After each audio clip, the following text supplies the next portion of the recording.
Hey everyone, welcome back to the Castaway Consultants, where we teach future Survivor players how to play the game by critiquing current players. I am one of tonight's two co-hosts because our third is still on work vacation, Derek Kubicek, and today we are going to be looking at episode 6 of season 47 of Survivor, Feel the FOMO. I am joined tonight, obviously, by the other co-host, Ryan Stacy, as our friend Josh Wessler is still doing business in China. Yep. He'll be back next week. That said, Ryan, how are you doing? I'm pretty good. Speaking of Josh, I heard he took 2 hidden immunity idols to China, but then he got voted out of the business conference he's at with both of them in his pocket. So it's just really embarrassing for Josh. Yes, and he knows nothing of banana etiquette. Yeah, not at all. Now, he flew out of China to do that particular bit. I think that was in Nicaragua or wherever. Samoa. That one was in Samoa. Yeah. Yeah, so he flew to Samoa, forgot banana etiquette, Yep. went back to China, lost his idols, voted out, and now he's somewhere in the middle of the Pacific Ocean. Josh Wessler and James Clement, the same person. Yes. And anyone who's seen Josh Wessler would know that he isn't strong enough to dig a grave. What is this? The Rude. Roasting Josh Power Hour. You know what? If he wants to defend himself, Maybe he should show up to the podcast. he should show up to the podcast. The important consultants are here. Oh, damn. Derek coming for Josh now. That's usually my job, I feel like. In fairness, when you don't show up, we say the same thing about True. you. It's true. You can't defend yourself. The best ability is availability. Yes. So, Josh, maybe don't go on important work trips that is important for your livelihood. Maybe show up for the podcast. Yeah, we are more important to you than this Being business. able to pay rent. Yeah. Than your next paycheck. We're off the rails Already. But honestly, because we're a little off the rails already. Last week, we completely forgot, given that we knew we were coming into Mergatory. That is typically when we do our best and worst of the pre-merge. And so we have a little bit of housekeeping. We're usually organized. We apologize. So Josh, maybe he's the one who keeps us on track. Maybe Josh, he's the even keel force, like the leveler. So there's my compliment for Josh. But we need to get some best and worst of the pre-merge out of the way. So do we want to start with Josh? Because I think he sent some stuff over.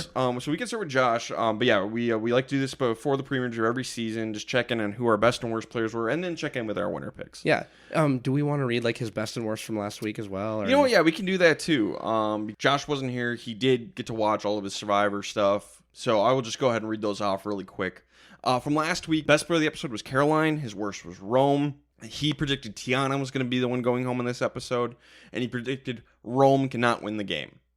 All right. We'll see if that is true once we get into the spoiler section. But yes, going into the merge, because this really was, I mean, they called it a merge story, but this really was just a merge episode, I think. Well, they've never called it a mergatory. That's what kind of the community has dubbed it. But like that's what they're basically referring to it as. Without saying it a mergatory, they're calling it a mergatory, but this really was just a merge episode. This is the unification.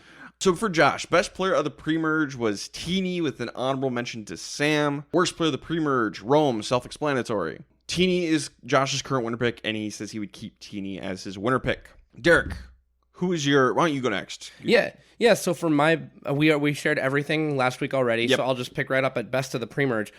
I'm going to go with Gabe. And the reason I'm going with Gabe is because I think Tuku as a tribe has a chance to come into the merge the most unified. I mean, we all see what Lavo is doing. You know, we're not even talking about this week. We're talking about last week. We're still talking about last week. Lavo was a complete mess. And then even over on Gata, we just had a massive blindside that will put a shim in between kind of the two factions that were going there. And there are a couple people who could be free agents. Tuku's the only one that might come in as a power 4 or a power 5, depending on how this all breaks out. Yeah.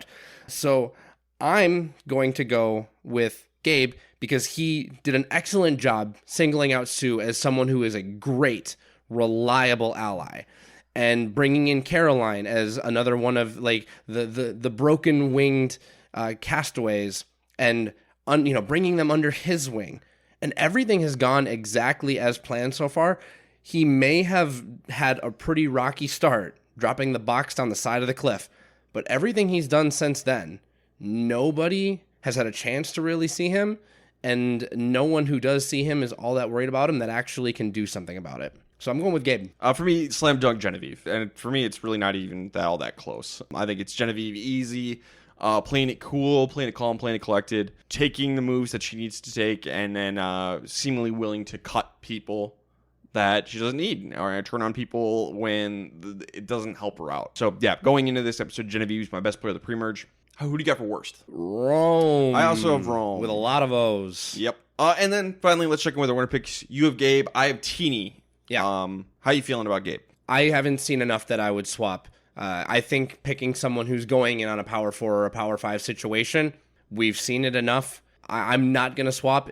If I were to swap, it would be to Teeny, but I'm not going to, and I wouldn't. Yeah. So Gabe is still my number one. Yeah, I have Teeny. Would I switch to Genevieve? I'm not sure if I would switch, but those are definitely my two. I still have a lot of confidence in Teeny. I just think Genevieve has played better, but I think both of them have a real shot to take this thing. I think of the contestants on Lavo, Genevieve has overtaken Teeny at this point. For me, like, who is most likely to win from Lavo if it's going to be Lavo? I think the answer is far and away Genevieve. Okay. And that's not meant to be an indictment on Teeny's game. Genevieve's played really well. Genevieve is invisible in episode 1, but are we getting kind of like a Tina episode 1 edit? We could be. Who knows? She did get confessional episode 1. Well, I mean, in 90-minute episodes, you're bound to get hopefully at least one. So not completely completely purple, but one of the most purple in episode 1. Yes. I would respect the edit so much. But now that business is taken care of, let's move into the episode proper. Yeah, so spoiler alert. Amazing episode. Loved the episode. Yes. We'll get more of that shortly, but yeah, this is an absolute banger episode. Yes. So yeah, without saying anything else, spoiler alert, 3, 2, 1. Rome has fallen, folks. Oh my goodness. And boy, oh boy, did we know it was going to happen ahead of time. Like, not since I think like Roger Sexton back in Amazon we had like a merge episode where it was so obvious that so-and-so was going on. Like, they weren't even trying to hide it. So what was funny for me, I'm going back to episode 1, season 47. John Lovett said something. There's the kind of the primary vote, and then there's the easy vote, and then the not easy vote. Yep. And what are the players going to try to do to try and figure out which one is best for their game, the easy vote or the not easy vote? I don't remember exactly how he phrased it. He turns the phrase a little better than I do. He wrote speeches for Obama. What do you want from me? Everyone was like, hey, this is easy, and they took it. Yep. This is, when I talk about Byzantine game theory, this is kind of the best I think that can be hoped for in the current Survivor model. With Shot in the Dark at play, there's always going to be the need for a backup vote. It's an interesting way to micro coconut chop the castaways and sow a little bit of discord. We got maybe teased that a little bit on the next time on Survivor. But this was consensus. Everyone who put a vote on Andy knew that it was Rome and wanted it to be Rome. Everyone was in on this plan except Rome, and it was glorious, and I loved it. It was great for everyone's game. Yes. Even though Rome couldn't win, he was such a wild card that he could absolutely bring other people down with him. And if that's going to be your first move of the merge, that's great. You know, if you're a little further along and you need someone like that to have a chance to win, it's a little different story. But this is our first vote. I've always said you just need to survive this thing. And if you can take out such a wild card and everyone is okay with this, perfect. Take it. Yeah, they took out the Venus, right? Yeah. That's just a very recent example. You can go back through Survivor and you can always, like, it's the Abby Maria. Yeah, there's usually somebody. Yeah, there's a bomb to defuse. This season it was Rome. I didn't realize that Rome had nuclear technology, but it was time to defuse him. And I'm glad that you said, if you need to keep someone like this around to have a chance to win, if you know that that's you need to be aware of it. Obviously, we're going to have 2 players tonight who can no longer win the game, and sending Rome home was bad for them. But to the credit of the Survivor edit, of the people remaining, I had a really hard time picking my who can't wins. Yep. We picked, we since we're into this phase of the game, we picked 2 now. Yep. But I feel very not confident in these 2 in terms of, like, I think they could end up winning. Yeah. Like, I think they could hypothetically turn it around. They're not Rome. They can do the work. They can put the work in and change things up. This is just where they're at right now. And that's what I think I loved most about this episode, is coming out of it, there is a pathway for every single person to win this game.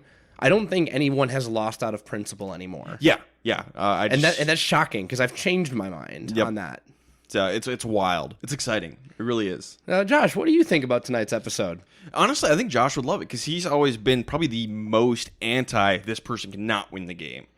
I think he's generally been the most like anyone can turn it around, anything can happen. Yeah. So I think he would be if I'm going to be Josh, I'd be like, I told you so kind of thing. Well, and maybe a key qualifier for Josh then, because we're playing Josh a little bit. This is kind of fun. We've really come into our own where some people just can't pretend to be other people. Yep. I don't know that anybody's actual personality is going to be the barrier that they are unable to cross. Yep. They are. Everyone has been able to get out of their own way enough to this point. I'll just name Andy as someone who's had to get out of his way the most so far, but he's worked his way back. Yep. And he has not necessarily lost the game in the same way that Rome had. Yep. He's got breathing room. Yes, a little bit of breathing room, but you know what? Hope is the greatest motivator. Yep. And give someone with no hope a little hope, and you'd be surprised what they can accomplish. Yeah. So I will not write Andy off completely, even if he is one of you who I don't think can win the game, to spoil that. But we'll get into more of that later. I will keep all of my stuff buried. Should we jump into the episode proper? Yes, we should jump in now. So, Gata gets back from their Blind Sabonica, and all of them do a pretty good job of trying to do damage control with each other. There's definitely a lot of lost trust, but they're all saying the right things. Which brings us to I'm going to just call this the merge. They kind of try and do what's going to happen? You got to earn the merge. No, everyone is living on the beach together. The challenge is going to be an individual immunity challenge. This is just a merge. Yeah. we didn't get the feast proper, but that's happened before as well. This is just a merge. So this is a merge with extra semantics. Yep. I'm not even going to say a merge with extra steps. If you think back to the classic merge, literally all they're missing is the buffs. Yep. Because Rome is not going to make the jury, but only one person won immunity. They all came together. They lived together. Not everybody got a feast. So okay, cool. So half the people got a feast, and they don't have buffs until after the first vote. Yeah, this is just a merge. It's a merge with fewer steps, extra steps. I don't even know what's going on. I like the way you said it with a merge with semantics. Yeah. Yeah, because we've definitely had seasons where not everyone got the feast. And we've had, going back to season 1, for a long time, the first person voted out of the merge didn't make the jury. Gretchen Cordy. Yes. So this was just a merge. Famously, Andrew Savage. Yep. He first one voted out at the merge, didn't make the jury. Yep. The entire first 4 seasons, yeah. And then Thailand was weird because they did the late merge. So yeah, this is just a merge. This is just a merge.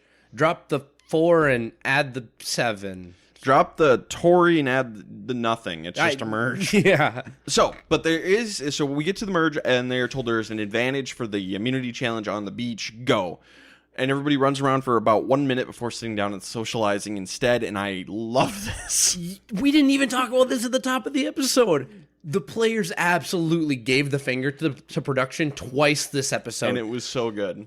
Who listens to the Castaway Consultants? All of them listen to the Castaway Consultants. That's my fan fiction that I'm writing right here. Everyone who made the merge is a huge Castaway Consultants fan because they listen to us, clearly. They just kind of ignored, once the adrenaline wore off a little bit, they ignored the strategy garbage that the production puts in and they focused on the social game. Yes. And I love it. We're going to talk about the amulet later, too. I'm just super... Very proud of all of them. Dude, I loved this episode so much. Get wrecked, Jeff. But yeah, everyone looks for about a minute, and we get one funny cutscene where Genevieve and Sam are like, oh, what's that buoy? Probably nothing. That's probably nothing. Well, I mean...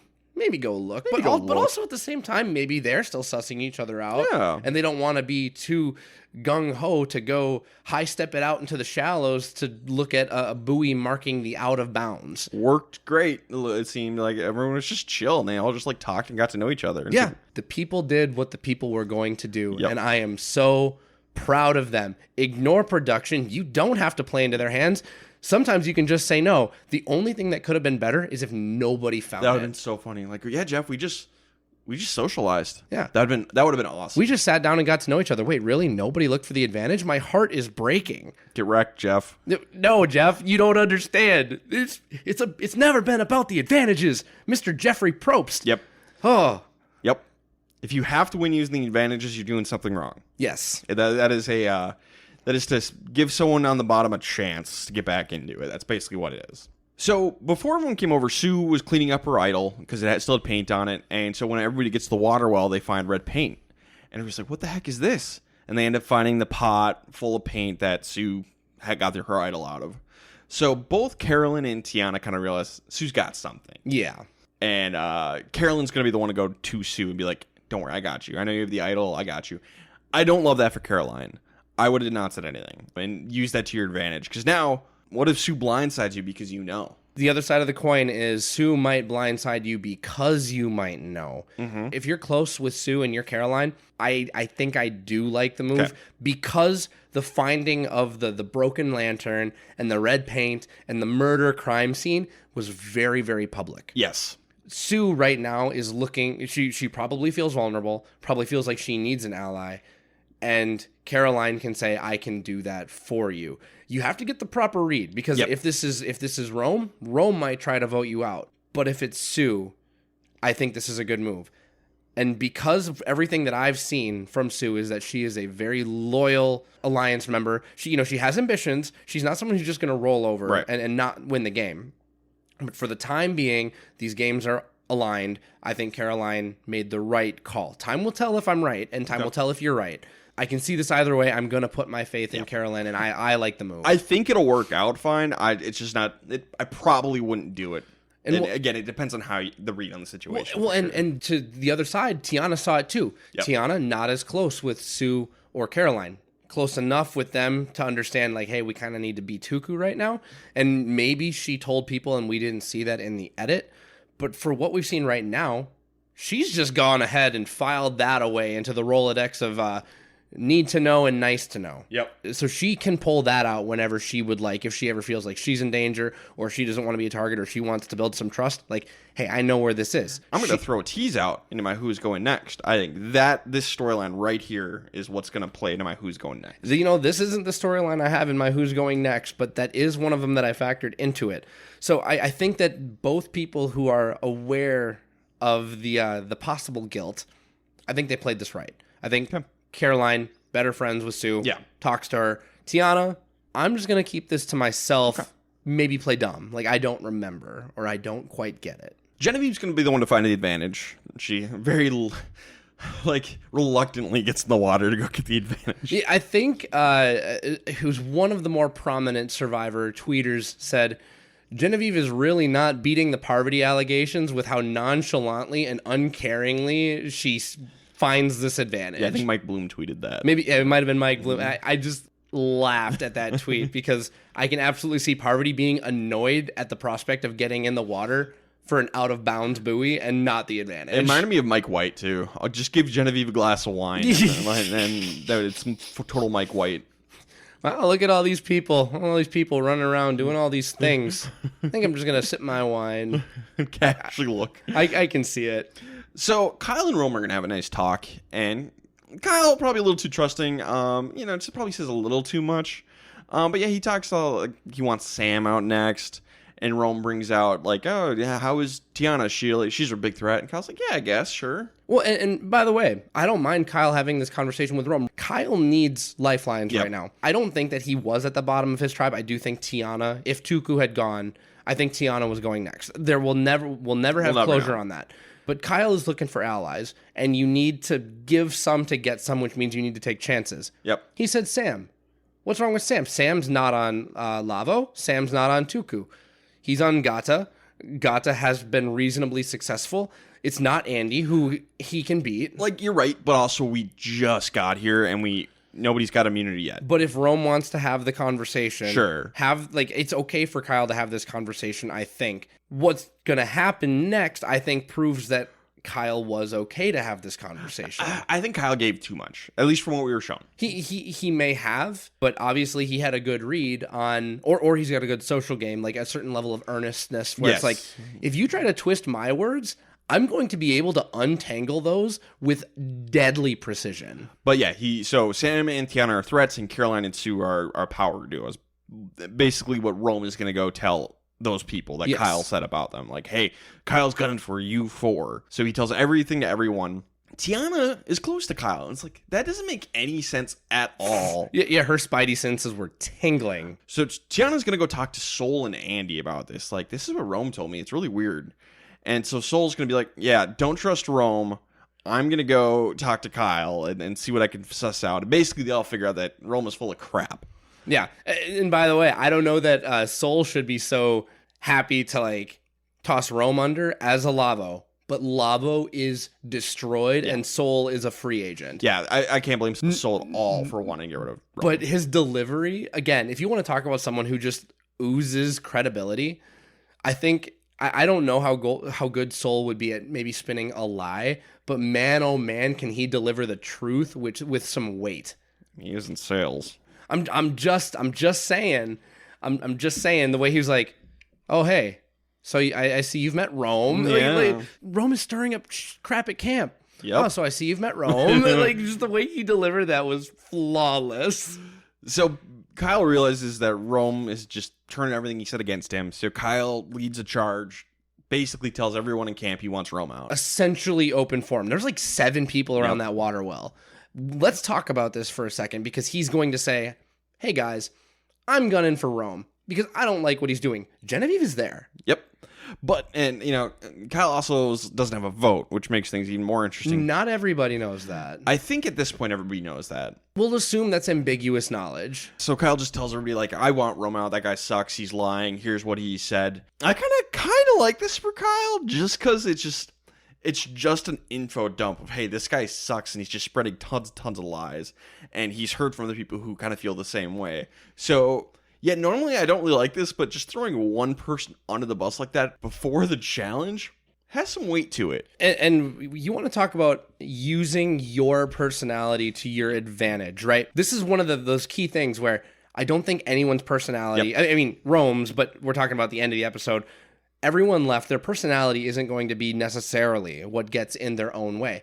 Kyle going open forum and saying, everybody knows me, as his words, not mine, this dumbass who can only tell the truth. Yep. One subtle thing I like is that Sue, who does have a little bit of a lit stick of dynamite in her hand for Kyle, because Kyle has written her name down. Having Sue in a group setting like this, where he's talking about what happened with what he said about Tiana and Caroline and Sue, if you try to have that conversation one-on-one with Sue, it might not go so well, and she might not be receptive. But if he's coming out and saying, look, everything that he has said, I have said, has been garbage. Yeah, I think this is the opportunity, a rare time to do the open forum way. To do the more open forum. And I again, making comparisons, comparison is the death of joy, I understand that.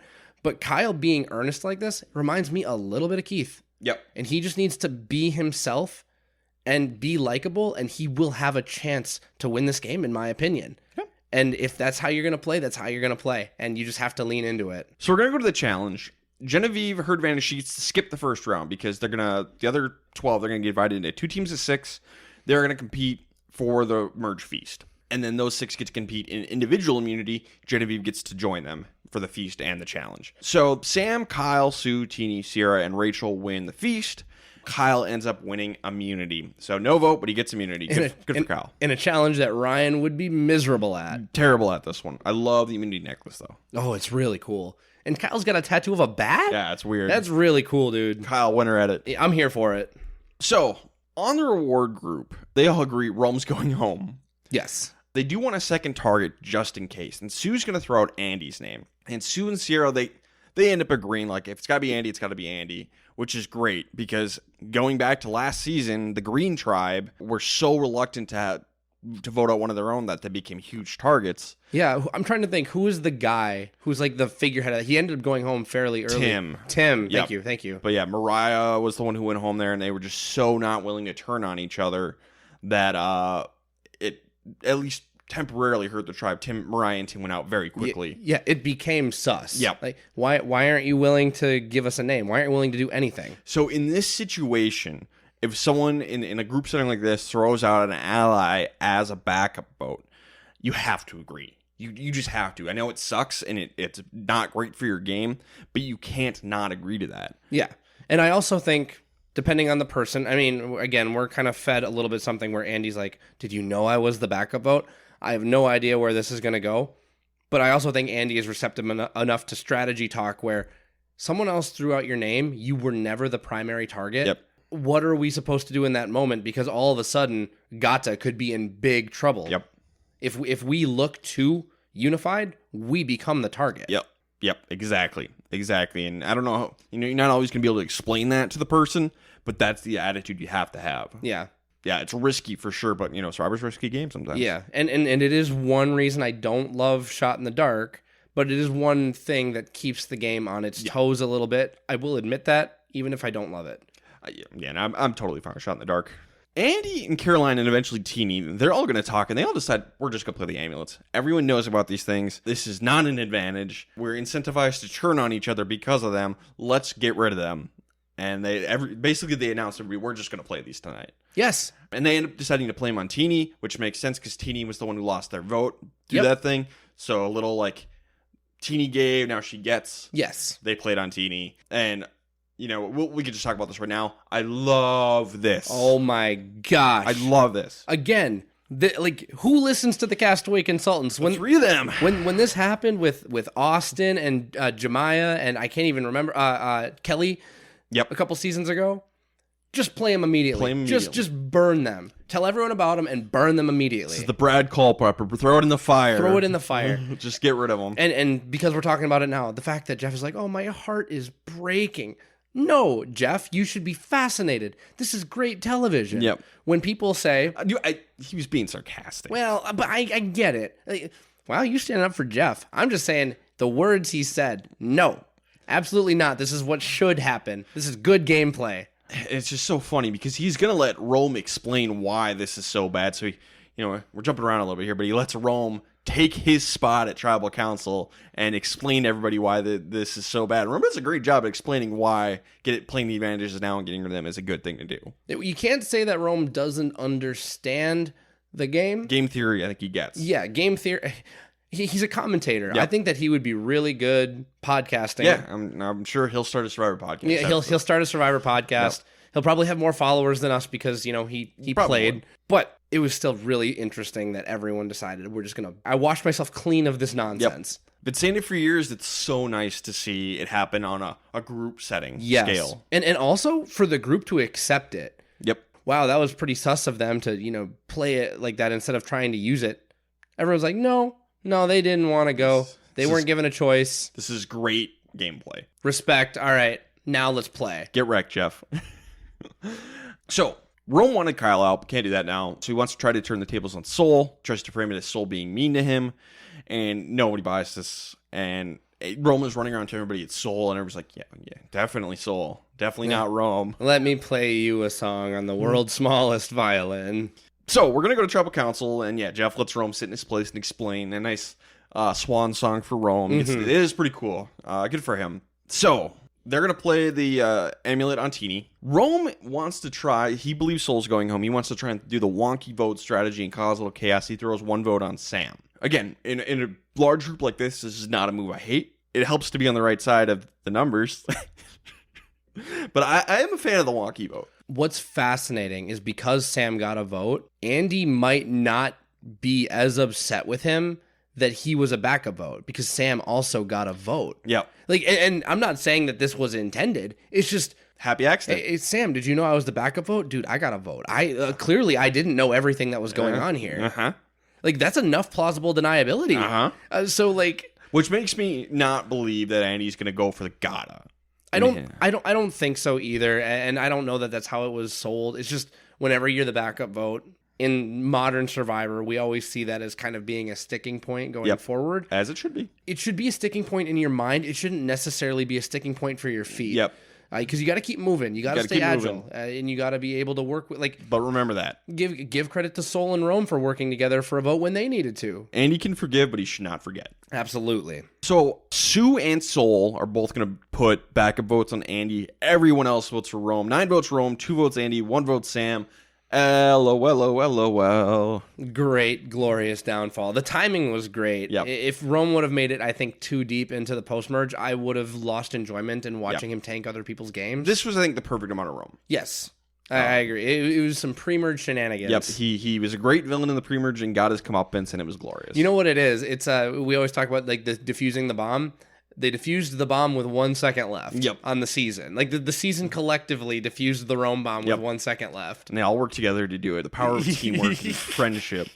It was great. We'll do it with the power of friendship. So, I think We don't have Twitter up right now. We didn't do the poll because Josh isn't here. But I would imagine 100% of everyone agreed, unless Rome voted, this is the right move.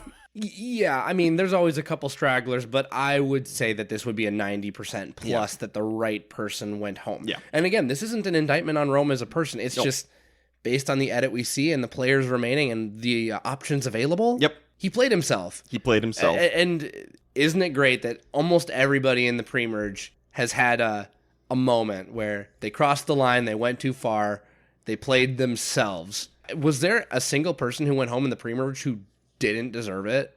No, they all played themselves. Yeah. This was entirely self-inflicted. Yep. John was probably the closest to being it, but yes, yeah. John was put in the most unrealistic of the situations. But again, he ended up taking himself. But he played himself. He pushed Annika's name too hard. Yep. All right, let's get into best and worst player of the episode. Derek, who do you have for best player? I don't feel great about this, but I want to really use this award as an opportunity to give it to Kyle.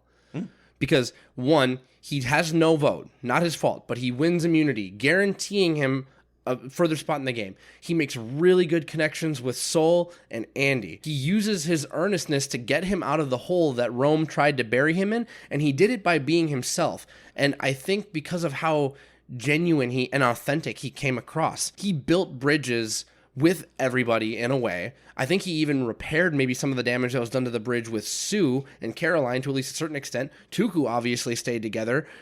I think that Kyle is in a decent position to go far and is maybe like under the radar, camoed enough not to be a huge target early on. He just needs to be likable and have a few more moves to his name, because I think the Rome one, he can probably put his name on that. Yeah, I think Kyle was definitely the most responsible, without voting for him, was the most responsible for the Rome boot. And if you think about New Era, he's already done as much as Gabler did. Yeah, true. So I'm giving it to Kyle. I ended up wanting to focus on, because I thought everyone did great here.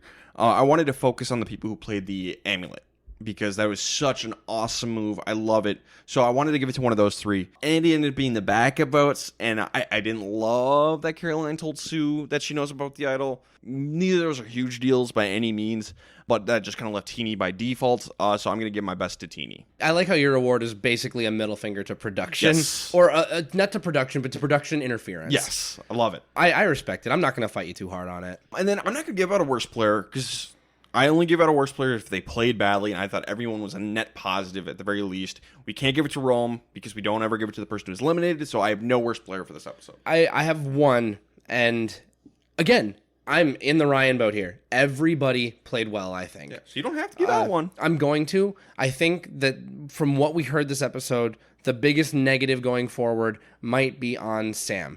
Part of this is partially contained in the next time on Survivor, where we're looking at the men. Everyone sees Sam as a really big target, and I also don't love that, well, on reward, Sam said, if it has to be Andy, it has to be Andy. And then back at camp, if it has to be Andy, it has to be Andy. I like that for him, but that is the kind of thing that might come back to bite him. I was turning over every rock to find someone here. You cannot give one out, because I think Sam did what he had to do. I'm going to implore you to not do this, because I think that was what Sam had to do. You know, there is a... Because if he does do it, that would make him a bad player. It's much worse if he doesn't say those things. Man. We don't have to give out one. Josh is going to hate this, but I think I will rescind it, because Good. I was turning over every rock. And I do think he had to do what he had to do. That was like the one thing I was like, what happened this episode that could possibly blow up in somebody's face? And like you could say, you know, the murder scene for Sue. But I don't think that Sue handled that situation poorly. I mean, there are good moves that can blow up in your face all the time. But sometimes you just have to move. Survivor's a hard game. Yeah. So I'll rescind it. Good. And I just want to commend everybody left. Everyone played so well, except for Rome. All right, now with Rome gone, because we both predicted Rome was going next, and we were spot on. Dude, we called our shot on that one. It was you know, after the episode was over, we were talking about that, we just high-fived, because we were just so on point. Now it gets a little trickier. Derek, who's going next? I'm going to say that what I just said might blow up will blow up. Okay. I think there's a strong chance that a man does go home. I think that if one does go home, the Sierra needing to separate herself from Sam will come to fruition now, because Rome, that was an easy vote. He's causing problems. Byzantine game theory, remove the X factor. Now Sierra has a lot to prove that she is not playing that strongly with Sam and is not playing for Sam. So if a guy is going to get targeted this coming episode, I think it's going to be Sam, and I'm going to say that he goes next as a result. All right. I went a different approach. I wanted to go to a different storyline, and that is the Tuku tribe. What are they? Tuku. They came in as 5. I think they're the most fractured. I wanted to stay away from Gata because they were mentioned like, oh, I'm going to burn Gata down. But I think what Andy said, something along those lines. Tuku's definitely not more fractured than Lavo. Well, hang on. So starting with Gata, they were mentioned in like next time on Survivor, so I wanted to stay away from them. Lava with Rome gone, I think they're going to be fine, to be honest. I think they've managed to show things back up. I do think they're less fractured than Tuku now. Sol, Genevieve, and Teeny could absolutely be a trio. I'm going to stand by what I just said. Tuku is the most fractured of the 3, even though we're in the merge now, it doesn't matter as much. And I think what is going to happen is Tiana's going to go home, because I think she's going to push for Sue because of the idol. Like, she's going to get suspicious and try and target Sue. Could Sue be the actual target and play the idol, knock Tiana out? Yes. Could it just all go backwards onto Tiana and she gets knocked out instead? Yes. But Tiana has the potential to burn bridges here with Sue and Caroline, and she already has with Gabe, even though she hasn't really realized it. The only person who might go to bat to save her is Kyle, and I don't know if he'll have the ability to save her. The poll, yeah. So I'm going to land on Tiana as the person going next. I depending on how the episode goes, I can absolutely see this as the case. Yeah. All right. Now, this is going to get interesting, because now let's get into who can't win the game. We're in the merge proper, so now that we pick 2 people, there are 2 people who can't win this game, and it's tough. It is.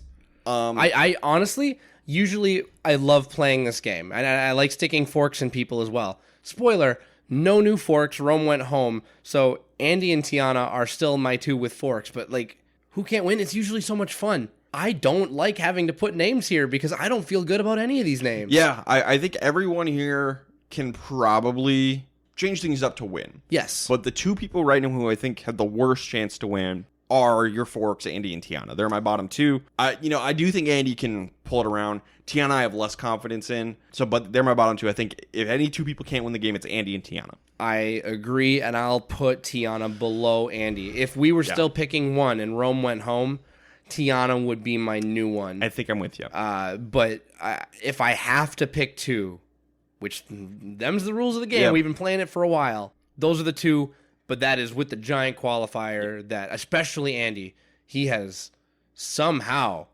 created some breath. Yep. I don't know how he did it, but Andy, if you're listening, good job, man. Yeah, he's created some breath. It's pretty wild. Yeah. It's Breath of the Wild. You get it? Stupid. That's funny. Thank you. Okay. Well, we're in agreement there. The last thing we got to do is talk about our survivor pool. We all survived again. Josh ended up sending his in. Believe he picked Sue. Last week I had Genevieve, and you had Sol. So this week, Derek, who are you picking in the survivor pool? What's hard is anyone who's been keeping track at home knows that I have only picked the men. I don't have many of the men remaining to pick. I'm not going to say that it didn't go into my decision. There was some waiting there. But I landed on Teeny as my pick for this week. I think that, I don't know, Teeny feels more and more like a lane from 39. And that puts a potential elimination in the middle of the merge somewhere. So safe enough for me to pick now until I understand where these lines are drawn. Sure. But risky enough to where I'm not picking a potential final tribal council person that I might need to use in finale. So we'll see where that goes. I could be wrong. Teeny could very well win, and I'm burning the winner now. Hopefully. Well, you've already burned Teeny. So. Yeah, but I want Teeny to win because that's my winner pick. I mean, if Teeny wins, that's great. Okay, so I wanted to stay away from Tuku because I think they're going to implode here. And Gata also has the potential to implode. They're kind of I'm a little scared. So I wanted to stay away from those 2 and focus on Lavo because I think they're going to be okay. Unfortunately for me, I picked 2 of the 3 already. Genevieve and Teeny, I picked both of them. So I'm just going to pick the other one, and I'm going to pick Sol. All right. You're just 1 episode behind me. Yep. So yeah, we'll keep sending those in. And yeah, no one has gone out yet. Nobody who's participating in this has gone out yet. So keep sending them in. Well, we'll give you a shout out when you lose and a nice honorable mention. And we'll see who wins this thing. Yeah, just make sure you send them to us before 7 p.m. Central Time, 8 p.m. Eastern Time. Everyone has. That hasn't been a problem, but we cut it a little close. Yep. There was a close call. But no, we're all okay. We're all okay. Yes. Everyone's good. We're all still hanging in there. Thanks for playing. It's fun. Derek, social media. All right, I'm gonna put on my Josh voice for this one. Yeah, if you want to go visit us over on Threads or on Twitter at Castaway Pod, or if you want to interact with us on our website, or Derek, do you want to talk about Spotify over there? Yeah, well, please, on Spotify in the general comments, you can do your Survivor pool pick, or just leave a general comment about how you feel about the episode. Somebody utilized the space to recommend throat lozenges to me. So thank you for that recommendation. I have not exercised it yet, but it is on my shopping list. You know who you are. That's funny. That's really funny. Actually, you know what? I think that was on Twitter. Either way, when you interact, we read it, and I promise we love it. Yes. And if I missed a social media out there, I apologize. I said Twitter, I said Threads, I said Facebook. We'll be on YouTube, but again, there'll be no video proper this week. It'll be an audio version. Yep. If you haven't already, and many of you have, please go to Apple and leave a review there. If it's 5-star and appropriate, we will read it on the podcast. And then if you are active in the Reddit community, you guys are talking about us. Our name comes up when podcasts are mentioned. Thank you. Yep. Thank you very much. Thank you. Anything else, Derek? Honestly, I'm excited to see where the season goes because, as I've said twice already, I think anybody here could win. And that makes me super excited to see what happens next. Especially because the lines haven't been drawn yet. It's just like, how is this going to break? It's really exciting. Mm-hmm. It's almost like we get another merge episode next week. We are spoiled with this right now. Spoiled with riches. And what has been so far a very baseline season of Survivor, where they're kind of sticking it to production interference a little bit.